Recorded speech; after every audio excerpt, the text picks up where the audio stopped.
morning बच्चों.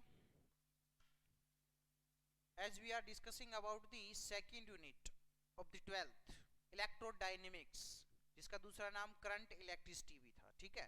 And we have discussed about the Ohm's law, जो कि V upon I is equal to constant था. उसका derivation भी हम कर चुके हैं.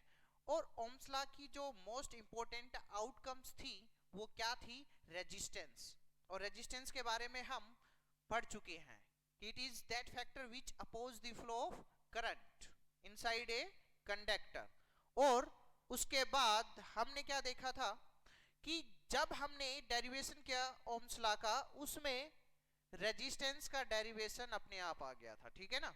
और जो कि क्या था? ml upon n e square tau a. और रेजिस्टिविटी का भी आ चुका था m upon n e square tau. आज हम पढ़ेंगे factor affecting the resistance and resistivity. Means we will discuss about the factor which affects the value of resistance and resistivity of a conductor. Okay, let's start. As we have seen, the value of the resistance depends on these factor and the resistivity depends on these factor. After that we will discuss all factor which is inside the formula, ठीक है. जैसे कि resistance depends on the length of the wire and cross section area of the wire. जैसे for example we are having a conducting wire whose length is equal to L and cross section area is A. तो क्या होगा कि जो resistance होगा वो इस wire के क्रॉस सेक्शन एरिया के तो क्या है? Inversely proportional. And resistance directly proportional है किसके? लेंथ के. तो we can say that resistance depend on the length of the wire. Second point, it depends on the cross section area. Depend on the cross section area.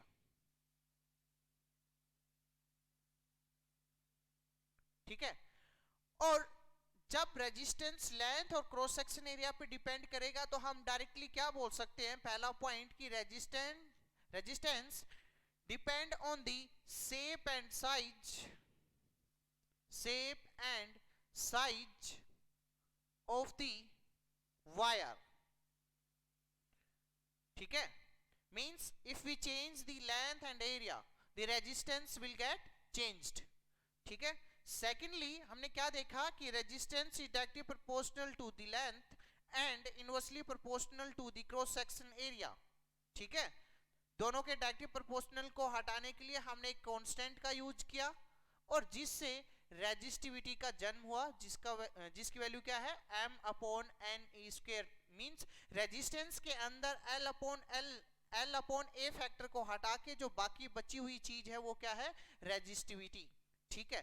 But in the formula of the resistivity there is no factor of length and area like the resistance. यहाँ पे length और area इसका कोई factor नहीं है. इसका meaning क्या है कि resistance does not depend on the length and area of the wire. समझ आया? देखो, रेजिस्टिविटी के फॉर्मूले में सिर्फ वो फैक्टर है जो मटेरियल से जुड़े हुए हैं. मींस गिवन मटेरियल क्या है? आयरन का है, कॉपर का है या किसी और मटेरियल का. वो उस पर डिपेंड नहीं कर रहा कि वायर आपका छोटा है, बड़ा है, कैसा है. ठीक है, उस पर डिपेंड नहीं कर रहा. ठीक है. तो ये मैं पहले ही बता चुका हूं कि resistivity is a materialistic property and resistance is a object property. Means it change from wire to wire to wire. जैसे वायर चेंज करोगे रेजिस्टेंस चेंज हो जाएगा. बट रेजिस्टिविटी वायर चेंज करने से नहीं, मटेरियल चेंज करने से डिफरेंट होगी. समझ आया? तो we can say that resistivity does not depend on the shape and size of the wire. देखो जितने भी हम फैक्टर डिस्कस करेंगे वो सारे के सारे इसके फॉर्मूले से निकल के आएंगे, ठीक है। जैसे पहले फॉर्मूले में हमने क्या देखा, लेंथ और एरिया का फैक्टर देखा जो रेजिस्टिविटी में नहीं था, तो रेजिस्टेंस डिपेंड कर रहा है किस पे, लेंथ और एरिया के ऊपर। दैट्स व्हाई हमने बोल दिया कि resistance depends on the shape and size of the wire but resistivity does not depend on the shape and size of the wire. Second point, अब एक बात ध्यान रखना कि इसके बाद जो भी फैक्टर डिस्कस करेंगे उनमें क्या होगा, एम एन ई टाउ, जो कि किस में है, रेजिस्टिविटी में भी है, ठीक है। तो दोनों की जो डिपेंडेंस है इन फैक्टर्स पे वो सेम रहेगी। मींस ये जो चार फैक्टर इसमें है, जो चार फैक्टर इसमें, इन चारों फैक्टर की डिपेंडेंस रेजिस्टेंस पे भी और रेजिस्टिविटी पे भी क्या रहेगी, सेम, क्योंकि ये दोनों फैक्टर दोनों में है। तो अभी डिपेंडेंस जो आएंगी वो सारी की सारी क्या रहेंगी, सेम दोनों के लिए। सिर्फ ये पहला पॉइंट ध्यान रखना है कि रेजिस्टेंस एक ऑब्जेक्ट प्रॉपर्टी है जो वायर टू वायर चेंज होती है and depends on the shape and size of the wire, but resistivity is A materialistic property which does not depend on the shape and size of the wire. समझ आया? Okay, next point पे move करते हैं। Next point पे देखेंगे कि हमारे पास ये जो m है, m क्या था इस फॉर्मूले में, mass of the electron, and E क्या था, E is the charge on electron. ये दोनों फैक्टर क्या रहेंगे, कांस्टेंट, इनको हम चेंज नहीं कर सकते। ये लाइक फंडामेंटल कांस्टेंट है which does not change, mass of the electron and charge of the electron, जो कभी भी चेंज नहीं होंगे। दैट्स व्हाई बाकी बचे हुए फैक्टर क्या बचे, n, n क्या था, n था हमारा number density. Number density means number of electron upon volume of wire, and this is called number density and denoted by small n, ठीक है। सेकंड वन जो फैक्टर है हमारा वो क्या है, टाउ। टाउ क्या होता था, रिलैक्सेशन टाइम, रिलैक्सेशन टाइम। और रिलैक्सेशन टाइम क्या होता है, it is that time which is taken by a electron between two conjugative collision। means एक इलेक्ट्रॉन जब कंडक्टर के अंदर होता है तो वो रैंडम मोशन में होता है जो फ्रीक्वेंटली कोलिजन के अक्रॉस गुजरता है। तो दो सक्सेसिव जो कोलिजन है उनके बीच में जो टाइम लिया गया है इलेक्ट्रॉन के द्वारा वही क्या कहलाता है, relaxation time and denoted by tau, ठीक है। अब इन दोनों फैक्टर की डिपेंडेंस देखते हैं। तो सबसे पहले हम n की डिपेंडेंस देखते हैं। n फैक्टर R के अंदर भी है और n फैक्टर रो के अंदर भी है। तो वी कैन से दैट कि n कब चेंज होगा, n is the number density of a electron. Means अगर आपके पास कॉपर का वायर है तो अलग नंबर डेंसिटी होगी, अगर आपके पास आयरन का है तो अलग नंबर डेंसिटी होगी, या किसी और मेटल का वायर है। तो उसका मीनिंग क्या है कि ये जो n फैक्टर है जिसे हम नंबर डेंसिटी बोल रहे हैं वो तभी चेंज होगा जब आपका मटेरियल चेंज हो जाए। मींस एक वायर है, कॉपर का है, फिर आयरन का है, फिर किसी और मटेरियल का है, तीनों जो वायर है वो अलग अलग मटेरियल के हैं, तो उनकी नंबर डेंसिटी भी क्या होगी, अलग अलग होगी। That's why resistance and resistivity both depends on the nature of material. Means आपके पास किस मटेरियल का वायर है उसके ऊपर डिपेंड करेगा, ठीक है। हाँ जी, तो सेकंड पॉइंट क्या हुआ कि resistance depends on the nature of the wire, nature of the wire. Secondly resistivity के लिए भी क्या बोल सकते हैं, क्योंकि रेजिस्टिविटी में भी तो क्या है, n फैक्टर है, तो दोनों क्या होंगे, depends on the nature of the wire. ये बात समझ में आई, ठीक है। अब एक फैक्टर बचा हमारा क्या, टाउ, जो कि चेंज हो सकता है, ठीक है। देखो फॉर्मूले से ही देख के हम अंदाजा लगा रहे हैं कि किस किस पे डिपेंड हो सकता है। दो पॉइंट हम राइज कर लिए। अब इस रिलैक्सेशन टाइम की बात करते हैं, ठीक है। तो रिलैक्सेशन टाइम से पढ़ने से पहले मैं आपको एक बात बताता हूं कि जब इलेक्ट्रॉन एक कंडक्टर के अंदर प्रेजेंट होता है, कंडक्टर की बात कर रहा हूं, ठीक है, जिसमें क्या होता है, large number of free electrons होते हैं। जब एक इलेक्ट्रॉन एक कंडक्टर के अंदर प्रेजेंट होता है तो वो क्या होता है, वो रैंडम मोशन में होता है। मींस एक रैंडम मोशन में होना मींस उसके पास एक थर्मल एनर्जी है बिकॉज ऑफ द टेम्परेचर, ठीक है, आपने पढ़ा होगा कि जैसे कि गैस मॉलिक्यूल होते हैं एक रूम के अंदर, उसमें जो गैस मॉलिक्यूल होते हैं रूम में वो रैंडम मोशन के अंडर होते हैं। जैसे जैसे आप टेम्परेचर बढ़ाओगे उनकी थर्मल एनर्जी क्या होगी, बढ़ जाएगी। ये बात समझ चुके हो। और थर्मल एनर्जी सिर्फ होती है किसकी वजह से, काइनेटिक एनर्जी की वजह से, काइनेटिक एनर्जी से। ठीक है, क्योंकि हम kinetic theory of the gases से क्या अंदाजा लगा चुके थे, हम ये अंदाजा लगा चुके थे कि there is no force of attraction between the molecule of the gases. ठीक है, और फोर्स ऑफ अट्रैक्शन नहीं होगा तो उनके बीच में कोई भी पोटेंशियल एनर्जी नहीं होगी। गैस मॉलिक्यूल के बीच में सिर्फ क्या होगा, काइनेटिक एनर्जी, और जो किसके बराबर होती थी, 3/2 kBT। This is thermal kinetic energy of the gas molecule. वैसे ही सेम स्टोरी हम इंपोज कर सकते हैं किसके ऊपर, free electrons in a conductor, because inside a conductor there is a large number of free electrons which is not bound to anything, जो ना तो पॉजिटिव आयन से बाउंड है, ना इलेक्ट्रॉन इलेक्ट्रॉन के साथ बाउंड है, ना वो कहीं लैटिस पे बाउंड है, वो बिल्कुल फ्री है। ठीक है, अब वो बिल्कुल फ्री है तो उसका मीनिंग क्या है कि वो रैंडम मोशन में है because of the room temperature, same like the gas molecule in A room.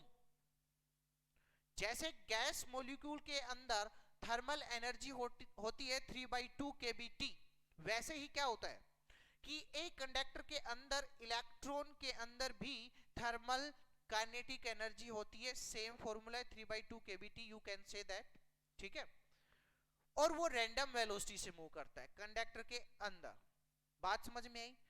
और रिलैक्सेशन टाइम के बारे में हम डिस्कस कर रहे थे, वो क्या था, वो था कि दो कोलिजन के बीच में जो टाइम लिया गया है एक इलेक्ट्रॉन के द्वारा, वही रिलैक्सेशन टाइम था। वो कब बढ़ सकता है, मींस दो कोलिजन के बीच का डिस्टेंस को वो कब जल्दी कवर करेगा, जब उसकी हम क्या करें, टेम्परेचर जो है कंडक्टर का वो बढ़ा दे, है कि नहीं। क्योंकि जो टोटल काइनेटिक एनर्जी है थर्मल जो काइनेटिक एनर्जी है वो डिपेंड कर रही है किसके ऊपर, टेम्परेचर पे। तो यू कैन से दैट कि kinetic energy of a electron inside a conductor is directly proportional to the temperature, means जैसे ही हम टेम्परेचर बढ़ाएंगे तो जो फ्री इलेक्ट्रॉन है रैंडम मोशन में एक कंडक्टर के अंदर, उसकी रैंडम काइनेटिक एनर्जी या रैंडम थर्मल काइनेटिक एनर्जी बढ़ जाएगी।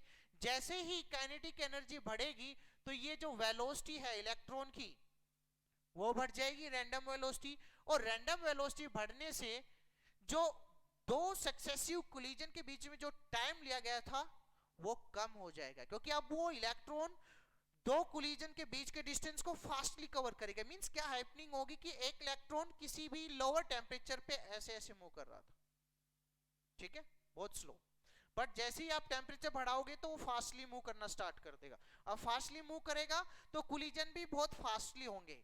मींस कोलिजन, दो सक्सेसिव कोलिजन के बीच में जो लिया गया टाइम था जिसे हम टाउ बोल रहे थे वो डिक्रीज हो जाएगा।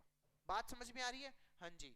तो हमने क्या देखा कि टेम्परेचर बढ़ाने से थर्मल काइनेटिक एनर्जी बढ़ गई, थर्मल काइनेटिक एनर्जी बढ़ाने से वेलोसिटी जो है हमारी वो बढ़ गई, और वेलोसिटी बढ़ने से दो सक्सेसिव कोलिजन के बीच में जो टाइम लिया गया था जिसे हम टाउ बोलते हैं वो डिक्रीज हो जाएगा। अब जब टाउ डिक्रीज हो जाएगा तो रेजिस्टेंस क्या होगा, रेजिस्टेंस हमारा इंक्रीज हो जाएगा। बात समझ में आ रही है? पक्का? बहुत बढ़िया। तो हमने इस पूरी कहानी से क्या पता किया, इस पूरी कहानी से पता किया कि जो हमारा रेजिस्टेंस है वो इंक्रीज हो जाएगा, किससे, टेम्परेचर इंक्रीज करने से, ठीक है। और रेजिस्टेंस और टेम्परेचर के बीच में जो रिलेशनशिप सेटअप की वो किसने की है, इस टाउ ने, क्योंकि tau depends on the temperature. बात समझ रहे हो, है कि नहीं?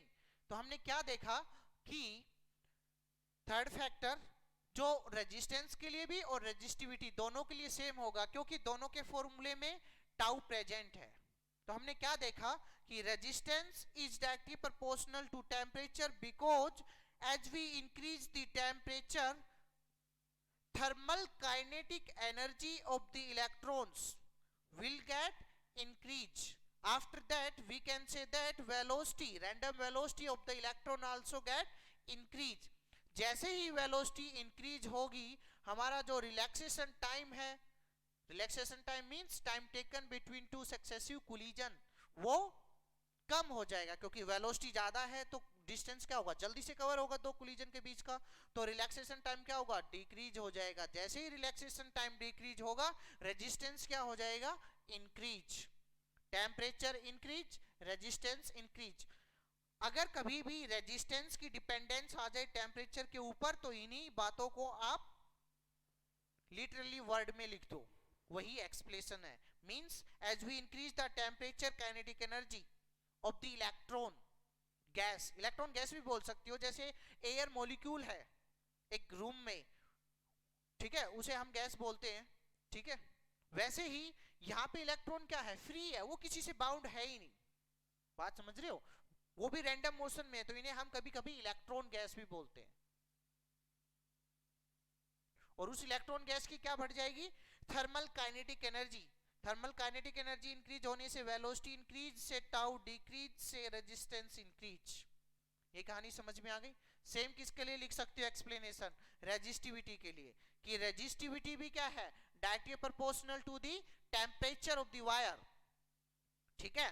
अब ध्यान से सुनना, same explanation, temperature increase, thermal kinetic energy increase, velocity increase, relaxation time decrease and resistivity increase, ठीक है, सेम एक्सप्लेनेशन। अब ध्यान से सुनो, देखो हमने ये जो कहानी पढ़ी दोनों में, ये दोनों कहानी है गुड कंडक्टर के लिए। किसके लिए है ये, गुड कंडक्टर के लिए। किसके लिए है, good conductor. For example all metals, copper, iron, aluminium, ये जो एक्सप्लेनेशन पढ़ी वो सेम हमने किसके लिए पढ़ी, गुड कंडक्टर के लिए। क्योंकि एक सोचने वाली बात क्या है, सुनो ध्यान से, हमने क्या किया था कि जो एक तरह से इसके अंदर इलेक्ट्रॉन गैस है, या आप ये सोच के चलो कि ये जो कंडक्टर है इसका हमने क्या बढ़ाया था, टेम्परेचर। और वो जो टेम्परेचर बढ़ाया वो यहाँ पे किस में यूज हो गया, वो यूज हो गया उनकी थर्मल काइनेटिक एनर्जी बढ़ाने के लिए। लेकिन हम ये भी सोच सकते हैं कि वो एनर्जी जो हम टेम्परेचर बढ़ाने से जो एनर्जी एक कंडक्टर की बढ़ती है, ठीक है, एक्चुअली हम कर क्या रहे हैं कि टेम्परेचर बढ़ाने से हम एक कंडक्टर को एनर्जी डिलीवर कर रहे हैं, और वो energy in case of the good conductor तो किसके रूप में यूज हो गई, काइनेटिक थर्मल एनर्जी को बढ़ाने में। बट हम ये भी तो सोच सकते हैं कि जो हमने एनर्जी दी वो और ज्यादा इलेक्ट्रॉन पैदा करने में यूज हो जाए, ठीक है। मींस ये थर्मल एनर्जी जो हम टेम्परेचर देने से एक कंडक्टर को दे रहे हैं, वो उसमें भी यूज हो सकती है एज ए आयोनाइजेशन एनर्जी। बात समझ रहे हो, किसमें यूज हो सकती है, आयोनाइजेशन एनर्जी, या लिबरेटिंग दी मोर चार्ज कैरियर, ठीक है, क्योंकि टेम्परेचर बढ़ाने से चार्ज कैरियर भी जनरेट हो सकता है, ठीक है। टेम्परेचर बढ़ाने से सिर्फ टाउ टाउ इफेक्ट नहीं होता, नंबर डेंसिटी भी इफेक्ट हो सकती है। हम ये भी सोच सकते हैं कि जो हमने एनर्जी दी वो आयोनाइजेशन एनर्जी का काम कर सकती है, और आयोनाइजेशन एनर्जी का अगर काम करेगी तो वो उसकी थर्मल काइनेटिक एनर्जी बढ़ाने के बजाय उसमें नंबर डेंसिटी भी इंक्रीज कर सकती है, means number of free charge carrier भी जनरेट कर सकती है। बट ध्यान से सुनना, इन case of the good conductor ये एनर्जी सिर्फ किस में यूज होगी, काइनेटिक एनर्जी बढ़ाने में, नंबर डेंसिटी बढ़ाने में यूज नहीं होगी। इसका रीजन क्या है, सुनो ध्यान से। मान लो ये हमारा कंडक्टर जो है वो क्या है, सोडियम का है, ठीक है। सोडियम एक मेटल है, गुड कंडक्टर है। तो सोडियम जो है जब लैटिस फॉर्मेशन के अंडर जाता है, मींस पहले एक सोडियम एटम्स थे बहुत सारे, हमने उनको मिला के एक सोडियम का वायर बनाना है, ठीक है। जब एक सोडियम का वायर बनाओगे तो उस टाइम पे क्या होगा, इस सोडियम के पास टोटल जो इलेक्ट्रॉन है वो 11 है। तो अगर ये इलेक्ट्रॉन को एक को रिलीज कर दे तो ये अपने पास 10 इलेक्ट्रॉन रखेगा, और 10 इलेक्ट्रॉन क्या है, स्टेबल कन्फिगरेशन स्टेट है, मींस ये नियोन की स्टेबल कन्फिगरेशन है। बात समझ में आई। नियोन की स्टेबल कन्फिग्रेशन है। तो इलेक्ट्रॉन अगर ये सोडियम एक इलेक्ट्रॉन रिलीज कर देगा तो वो स्टेबल हो जाएगा like a neon inert gas, ठीक है, जिसको ना इलेक्ट्रॉन की जरूरत है ना वो इलेक्ट्रॉन छोड़ेगा। तो इसका मीनिंग क्या है, during the wire formation of the sodium इसको जितने इलेक्ट्रॉन रिलीज करने थे वो रिलीज कर चुका है। अगर फर्दर इसका टेम्परेचर बढ़ाओगे तो ये 10 से ज्यादा और इलेक्ट्रॉन रिलीज इजीली से नहीं करेगा, क्योंकि इसके पास जितने फालतू इलेक्ट्रॉन ये रिलीज कर सकता था वो during the formation of wire कर चुका है। बात समझ में आई? इसलिए जो एक इलेक्ट्रॉन इसने रिलीज किया वो बिल्कुल फ्री है, बाउंड है ही नहीं, ना तो सोडियम से ना दूसरे इलेक्ट्रॉन से ना कहीं लैटिस में, कहीं फ्री है, ठीक है। और आप जैसे ही टेम्परेचर बढ़ाओगे तो ये जो टेम्परेचर है, जो टेम्परेचर के रूप में हम एक कंडक्टर को एनर्जी दे रहे हैं, वो सिर्फ क्या कर सकता है, उन इलेक्ट्रॉन्स की थर्मल काइनेटिक एनर्जी को बढ़ा सकता है, इस तरह की मेटल्स के नंबर डेंसिटी को नहीं बढ़ाएगा। बात समझ में आई? बट अगर केस हो सेमीकंडक्टर का, ध्यान से सुनो, यहां डिस्कस कर लेते हैं। सेमीकंडक्टर का अगर केस हो, या इंसुलेटर भी बोल सकते हो, ठीक है, इंसुलेटर, उनमें क्या होगा, ध्यान से सुनो। सेमीकंडक्टर इंसुलेटर तो आपको पता ही है, जिसमें कोई भी फ्री चार्ज कैरियर नहीं होते, मींस कोई भी फ्री इलेक्ट्रॉन होते ही नहीं। गुड कंडक्टर में क्या होते हैं कि एक एटम के पास जितनी औकात होती है उतने के उतने सारे इलेक्ट्रॉन फ्री कर दिए होते हैं उसके द्वारा during the formation of the wire.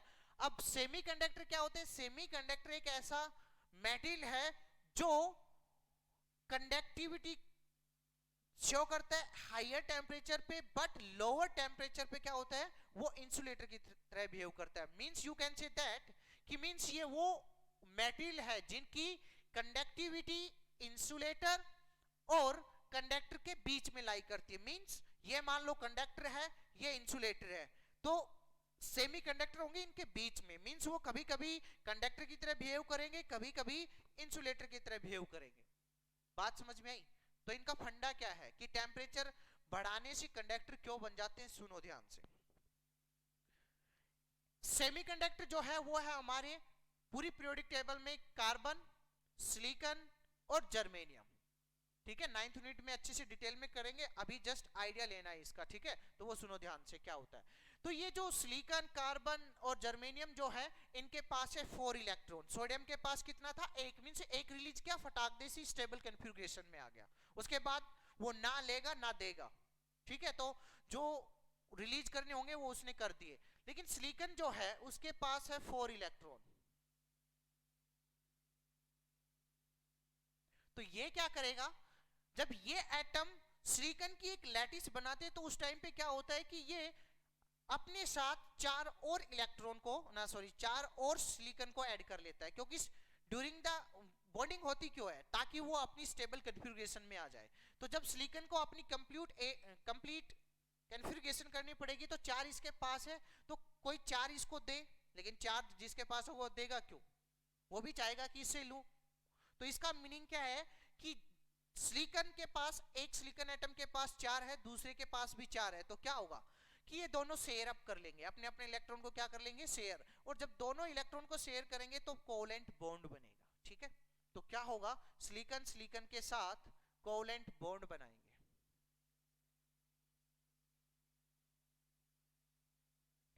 अब ये सिलिकॉन भी ऐसे ही 4 से जुड़ा होगा, ये भी 4 से जुड़ा होगा, तो हम एक ही सिलिकॉन के डिस्कस कर लेते हैं कि ये सिलिकॉन इन 4 सिलिकॉन एटम से जुड़ा हुआ है, इसके 4 और इन चारों के एक एक, ऐसे कोवेलेंट बॉन्डिंग हो गई। अब ध्यान से सुनो, अब सारे के सारे इलेक्ट्रॉन जो है किसमें बाउंड है, उसमें बॉन्डिंग में टेक पार्ट करें, वो फ्री नहीं है।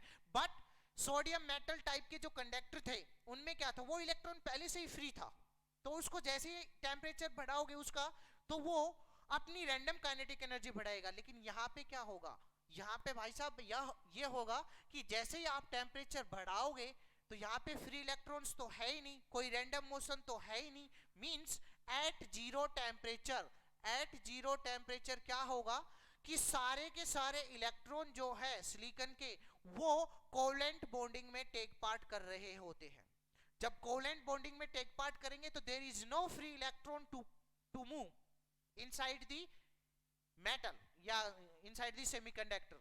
सो वो कंडक्ट नहीं करेगा क्योंकि उसमें कोई फ्री चार्ज कैरियर नहीं है, इसलिए वो किसकी तरह बिहेव करेगा, इंसुलेटर की तरह। तो एट जीरो टेम्परेचर वो किसकी तरह बिहेव करेगा, इंसुलेटर की तरह।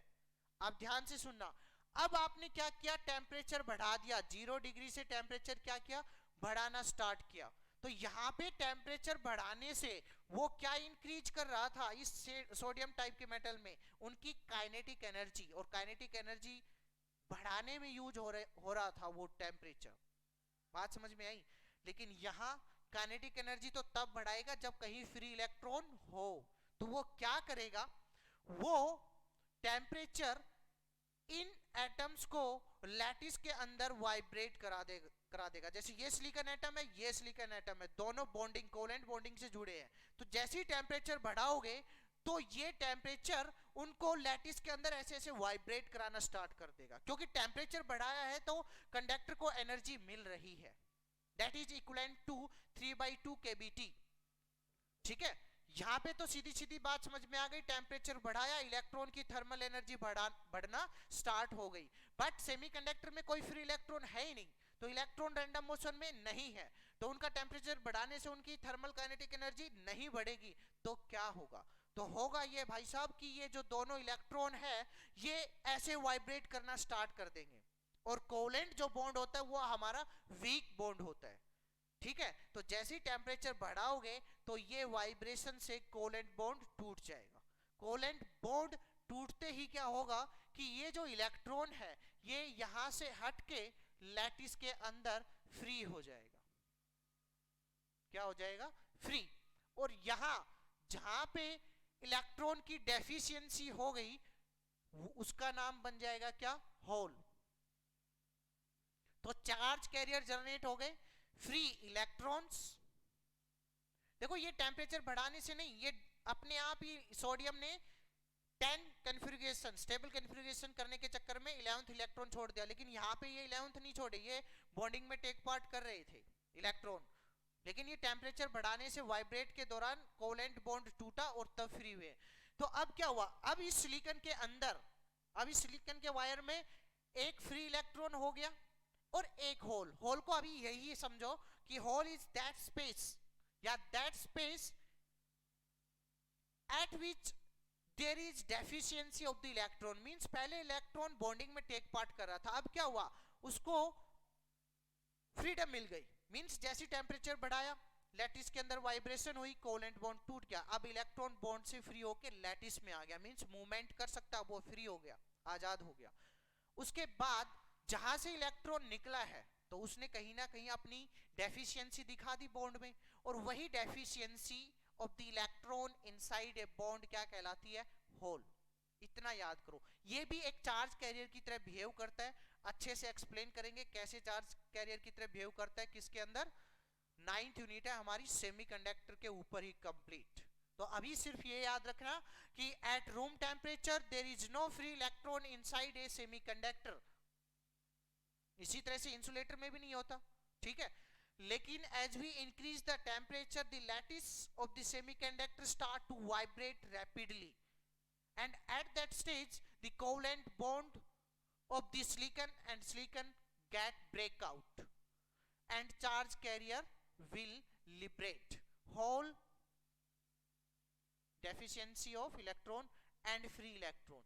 अब ये क्या है, लिबरेट होना स्टार्ट हो गया। बात समझ में आई। तो देखो यहाँ पे टेम्परेचर बढ़ाने से चार्ज कैरियर लिबरेट हुए, मींस यहाँ पे इस पूरे फॉर्मूले में हमारी नंबर डेंसिटी इफेक्ट हुई, टाउ जो है वो इफेक्ट नहीं हुआ। बात समझ में आई, पक्का। लेकिन जो हमारे गुड कंडक्टर थे उसमें टेम्परेचर बढ़ाने से जो फ्री इलेक्ट्रॉन पहले से ही थे, क्योंकि कंडक्टर तो उसी का ही नाम है जिसमें large number of free electrons हो पहले से, उनकी थर्मल काइनेटिक एनर्जी बढ़ाई, टाउ घटा, रेजिस्टेंस बढ़ा। बट इस केस में क्या हुआ, यहां पे हमने टेम्परेचर बढ़ाया तो वो काइनेटिक एनर्जी नहीं बढ़ाई उसने, उसने क्या किया, लैटिस को वाइब्रेट किया, और लैटिस को वाइब्रेट करने से क्या जनरेट हो गए, charge carrier, free charge carrier. Means number density जो पहले जीरो टेम्परेचर पे जीरो थी क्योंकि वो इंसुलेटर था, अब वो कुछ ना कुछ अमाउंट की हो गई है, फाइनाइट अमाउंट की। तो इसका मीनिंग क्या है, as we increase the temperature of semiconductor as well as insulator में भी ऐसा ही होता है, लेकिन हमें इंसुलेटर के लिए हमें और भी ज्यादा टेम्परेचर बढ़ाना पड़ेगा, तब जाके वो कंडक्टर बनेंगे। बात समझ में आई। लेकिन इन दोनों के लिए हम ये सोच सकते हैं कि सेमीकंडक्टर और इंसुलेटर में पहले कोई भी फ्री इलेक्ट्रॉन्स या फ्री चार्ज कैरियर नहीं थे एट जीरो टेम्परेचर पे, बट हमने जैसे ही टेम्परेचर बढ़ाया वो लैटिस को वाइब्रेट करेगा और बॉन्ड को तोड़ देगा। बॉन्ड को तोड़ते ही हमारे चार्ज कैरियर जनरेट हो जाएंगे, जिससे हमारी जो नंबर डेंसिटी है वो इफेक्ट होगी, रिलैक्सेशन टाइम इफेक्ट नहीं होगा। तो as we increase the temperature of semiconductor and insulator the number density will increase, ठीक है, एंड रेजिस्टेंस विल डिक्रीज, क्योंकि यहां नंबर डेंसिटी इनवर्सली प्रोपोर्शनल है किसके, रेजिस्टेंस इनवर्सली प्रोपोर्शनल है किसके, नंबर डेंसिटी के। सो नंबर डेंसिटी बढ़ेगी तो रेजिस्टेंस घटेगा। सेकंड केस में ये जो कंडक्टर उसमें क्या हो रहा था, इसमें टाउ का फैक्टर बढ़ रहा था, नंबर डेंसिटी के ऊपर कोई इफेक्ट नहीं हो रहा था। तो हमने टाउ से क्या अंदाजा लगाया कि टाउ टेम्परेचर बढ़ाने से घटता है तो रेजिस्टेंस बढ़ता है, ठीक है, समझ आया। तो ये मुद्दा याद रखना दोनों अलग से, कि as we increase the temperature the resistance of good conductor like all metals will get increase, but in case of the semiconductor the resistance will decrease as we increase the temperature. देखो आप ये भी सोच सकते हो further और temperature mean charge carrier free हो गए, ठीक है, क्या हुए, चार्ज कैरियर फ्री हो गए बहुत लार्ज अमाउंट में, उसके बाद भी आप टेम्परेचर बढ़ाए जा रहे हो, तो मे भी हो सकता है कि रिलैक्सेशन का भी टाइम जो रिलैक्सेशन का भी जो फैक्टर है वो आ जाए।